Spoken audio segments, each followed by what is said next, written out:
दोस्तों नमस्कार, कैसे हो आप लोग? मैं बढ़िया हूँ दोस्तों। आज आप लोगों को मैं जहाँ ले जा रहा हूँ, अल्मोड़ा है नंदा देवी मंदिर। तो आओ दोस्तों, आप मेरे साथ सब लोग अल्मोड़ा चलते हैं नंदा देवी मंदिर और कैलाशों की यात्रा। उत्तराखंड मेरी मातृभूमि, मातृभूमि ओ मेरी पितृभूमि, ओ भूमि तेरी जय जयकारा महिमान।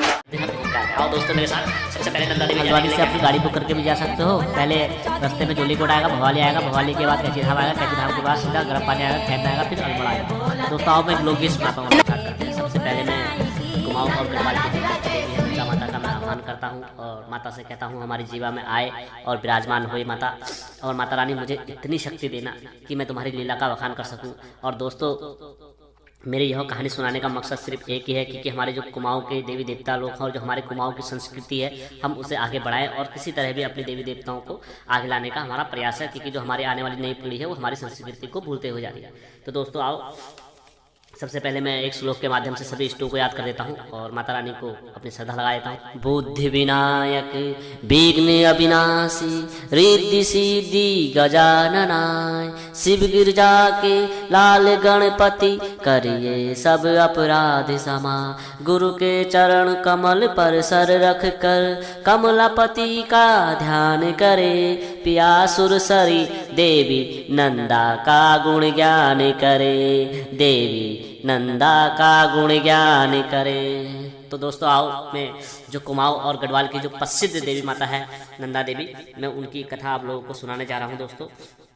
दोस्तों जो कुमाऊँ का जो मंदिर है, हमारे जो सबसे प्रसिद्ध मंदिर है अल्मोड़ा का, मैं आप लोगों को वहाँ ले चलता हूँ। दोस्तों कुमाऊँ का जो प्रसिद्ध मंदिर अल्मोड़ा का है, तो उसकी समुद्र तल से जो ऊंचाई है 7,816 मीटर की ऊंचाई पे यह नंदा देवी हमारा अल्मोड़ा का प्रसिद्ध ऐतिहासिक मंदिर यहाँ पर स्थित है।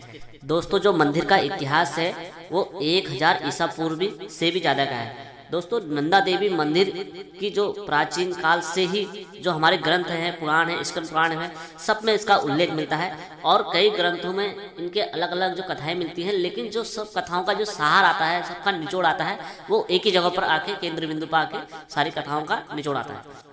भविष्य पुराण में 9 दुर्गाओं में से मां नंदा को एक दुर्गा माना गया है। तो आओ दोस्तों, मैं माता रानी के रूपों का वर्णन करता हूँ जो इस प्रकार है। महालक्ष्मी, नंदा देवी, हिमगिरी, शिवदूती, महाडूबी, ब्राह्मणी, चंद्र मंडली, रीप्ति और हर्षिता। दोस्तों यह माता के 9 रूपों का वर्णन है। दोस्तों यह कुमाऊँ के शक्तिशाली मंदिरों में इनकी गिनती होती है, मां नंदा देवी के मंदिरों की। और दोस्तों मैं नंदा देवी के मंदिरों के बारे में आप लोगों को बताता हूँ, कहाँ कहाँ प्रसिद्ध मंदिर हैं कुमाऊँ क्षेत्र में। अल्मोड़ा, रणचूला, डंगोली और समोली। तो दोस्तों और आदि जगहों पर भी। दोस्तों हर राज्य की अपनी अपनी अलग अलग परंपरा है और ठीक हमारे उसी तरह हमारा राज्य कुमाऊँ जो क्षेत्र है, हमारे कुमाऊँ राज्य के देवी देवते की पूजा विधि का विधान जो है वो अलग ही है। दोस्तों जैसे आप नीचे साइड में चले जाओगे, जैसे जगन्नाथपुरी की यात्रा, जैसे जगन्नाथ मंदिर में जब जगन्नाथ जी का रथ यात्रा निकलती है, तो दोस्तों वैसे ठीक हमारे कुमाऊँ क्षेत्र में भी जो मां नंदा देवी की जब यात्रा निकलती है दोस्तों, वो केवल देखने लायक रहती है दोस्तों, की बड़ी जबरदस्त यात्रा रहती है। तो मैं आओ आप लोगों को मां नंदा देवी की यात्रा के बारे में बताता हूँ। जैसे हर साल जो निकलती है हमारी मां नंदा देवी की राज यात्रा निकलती है और 12 साल बाद एक जो निकलती है और महाराज यात्रा निकलती है 12 साल बाद। तो दोस्तों वह राज यात्रा में जो भी व्यक्ति आता है वो अपने आप को बड़ा भाग्यशाली समझता है दोस्तों। और दोस्तों यह जो सबसे पहले राज यात्रा की जो परंपरा जो स्टार्ट हुई रथ यात्रा, इसकी शुरुआत अल्मोड़ा जिले से हुई थी। सन 1638 में राज बहादुर चंद्र जी जो गढ़वाल से लेके आए थे, अल्मोड़ा में लेके आए थे और वहां स्थापित करा था कलेक्टर परिसर के सामने। और दोस्तों जो 2 माता की जो मूर्ति बनाई जाती है, नंदा और सुनंदा, तो जब नंदा और सुनंदा की मूर्ति बनाई जाती है तो बोलते हैं जो पहला पिलर बनता है वो नंदा जी के नाम से बनता है और जो दूसरा पिलर बनता है वो सुमंदा जी के नाम से बनता है, क्योंकि जो हिमालय में सबसे बड़ी जो चोटी होती है वो नंदा और सुनंदा के नाम से ही बुलाया जाता है मां नंदा को। दोस्तों नैनीताल में भी नंदा देवी के मेले की शुरुआत जब अल्मोड़ा के जो निवासवासी थे वो नैनीताल में आके बसे और वहाँ उन्हें रहना स्टार्ट करा। तो दोस्तों वहाँ के जो राजा लोग थे उस टाइम पर वो भी चंद्रवंशी थे। तो दोस्तों उनने 1918 में और 1919 में पहली बार जो वहाँ पर मां नंदा देवी का मेला लगाया था दोस्तों, पहली बार नैनीताल में यह मेला लगा था उस टाइम पर दोस्तों। आओ दोस्तों मैं आप लोगों को कथा बताता हूँ माँ नंदा देवी की जो कथा है। दोस्तों यह तो आप सभी को पता है कि स्कंद पुराणों में, हमारे धर्म पुराणों में, सब में जो लिखा हुआ है वो कहानियों के अलग अलग सारे हैं, लेकिन केंद्र बिंदु सबका एक ही होता है, सार सबका एक ही होता है। तो दोस्तों जो आप लोगों को सबको ये तो पता ही होगा कि पहले क्या था, हमारा पृथ्वी खाली एक आग का गोला था। जब आग का गोला था तो कई वर्षों बाद वो ठंडा हुआ। जब ठंडा हुआ तो ठंडे में से एक माया पैदा हुई। जब माया पैदा हुई तो उसको कई लोग बोलते हैं आदिशक्ति। जब आदिशक्ति में मतलब पैदा हुई माता, तो माता रानी ने एक सुंदर व्यक्ति प्रकट करा जिनके 3-4 सर थे। तो दोस्तों और जब उन्होंने पैदा करा तो उन्होंने कहा तुम मेरे साथ मिलकर ये सृष्टि को आगे बढ़ाने के लिए मदद करो। तो ब्रह्मा जी ने बोला नहीं माता, मैं आपके साथ कहा, मैं तो आपसे जन्मा हूँ, हाँ मैं ये कर सकता हूँ, आपकी बनाई हुई सृष्टि में मैं कर सकता हूँ। तो वो नर नदियाँ और इंसान वगैरह सब बनाते हैं और वो अपने ध्यान में लग जाते हैं। तो फिर माता क्या होती है, फिर माता अकेले पड़ जाती है।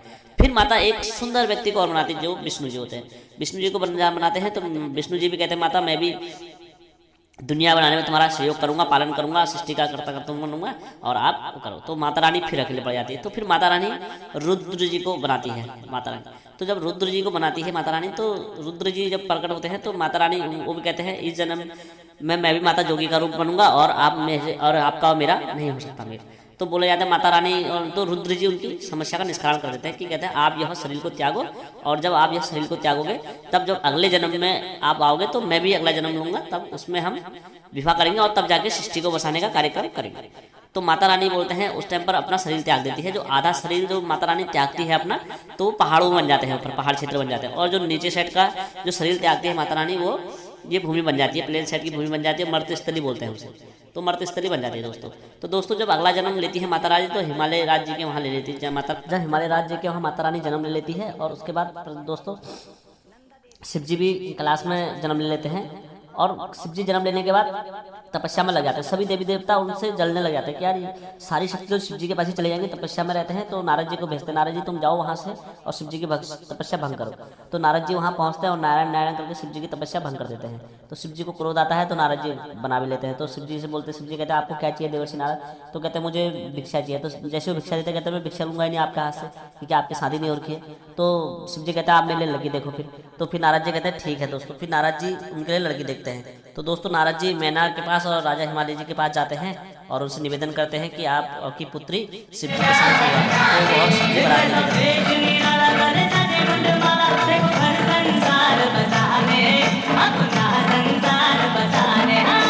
दोस्तों जैसे उनकी बीवी मैनावती देखती है कि शिव जी के विकराल रूप के साथ तो इतने भूत पिशाच चल रहे हैं, तो बहुत डर जाते हैं कि शिव जी के साथ इतने भूत पिशाच और भयंकर रूप देखते हैं। तो वह शादी करने से मना कर देती है मैना देवी। के बाद देवर्षि नारद मैना देवी को समझाते हैं और फिर माता मैना रानी मान लेते हैं। तो दोस्तों फिर नंदा देवी की वहाँ से सब लोग विदाई वगैरह करते हैं, पूरे गाँव वाले सब छोड़ छाड़ के मतलब नंदा देवी को छोड़ने के लिए ससुराल में के लेके जाते हैं। तो दोस्तों उसी बीच में रास्ते में माता रानी की कई कहानियाँ वगैरह बनती हैं, कई किस्से हैं, और कई जगह माता रानी के नाम से ही उत्तराखंड में आप या कुमाऊँ में कहीं पर भी आप जाओगे तो माता रानी के नाम से ही नदियों के नाम हैं, माता रानी के नाम से ही गाँव के नाम हैं, माता रानी के नाम से ही गाय गधेरे और अपनी जो लड़कियां छोटी मोटी जहाँ भी देखो आप गांव में तो नंदा या सुनंदा ऐसे नाम रखते हैं। क्योंकि माता जो हमारे कुमाऊँ की जो प्रसिद्ध देवी है वो माँ नंदा देवी को बोला जाता है। तो दोस्तों आओ इनकी जो कथाएं हैं मैं आप लोगों को ऐसे सुनाता हूँ शॉर्ट में दोस्तों। और दोस्तों जो हमारे जो उत्तराखंड की जो प्रसिद्ध रथ यात्रा निकलती है और वो निकलेगी दोस्तों 2023 में। तो मैं सभी लोगों से कहना चाहूँगा कि जो अल्मोड़ा के हैं, कुमाऊँ के हैं, ये दोस्तों माता रानी जो कुमाऊँ की और गढ़वाल की ऐसा नहीं है, दोनों क्षेत्रों के माँ नंदा देवी कुमाऊँ और गढ़वाल के राजाओं की दोनों की कुल देवी कहलाती थी। दोस्तों जो यात्रा जो प्रारंभ होती है दोस्तों मैं आपको यात्रा के बारे में बताता हूँ। चमोली गांव के नौटी गांव से शुरू होती है यात्रा और रूप कुंड होते हुए 19 पहाड़ों को पार करते हुए हेम कुंड पर यात्रा समाप्त होती है। और दोस्तों जो यात्रा करते हैं वो 280 किलोमीटर तय करते हैं, और जितने भी यात्री जो यात्रा में रहते हैं वो सब नंगे पांव ही अपनी यात्रा शुरू करते हैं। और दोस्तों जो यात्रा जहाँ से प्रारंभ होती है तो जो उसकी ऊंचाई रहती है दोस्तों 13,200 फीट रहती है, और जहाँ यात्रा समाप्त होती है वो उसकी 17,500 फीट पर यात्रा समाप्त होती है। और दोस्तों जो यह सारा खेल रहता है वो चौसिंगिया खाड़ू का रहता है। जो चौसिंगिया खाड़ू कहते हैं, जैसे गढ़वाल में खाड़ू बोलते हैं, हमारे प्लेन साइड में उसको भेड़ बोलते हैं। तो इस टाइप से जो, और दोस्तों ये एक चमत्कारी बोलो या आज तक रहस्य बना हुआ है, इस चीज़ को कोई नहीं समझ पाया है। जो यात्रा प्रारंभ होने से पहले जो चौसिंगिया खाड़ू पैदा, दोस्तों माडवा गाँव और नौटी गांव के लोग जो वहाँ आगे पूजा करते हैं और माता यात्रा से पहले। और दोस्तों चमत्कारी बोलो, और ये भेड़ जो वहाँ पैदा हो जाता है, और जो भेड़ पैदा होता है तो ये भेड़ सबसे अलग भेड़ होता है दोस्तों।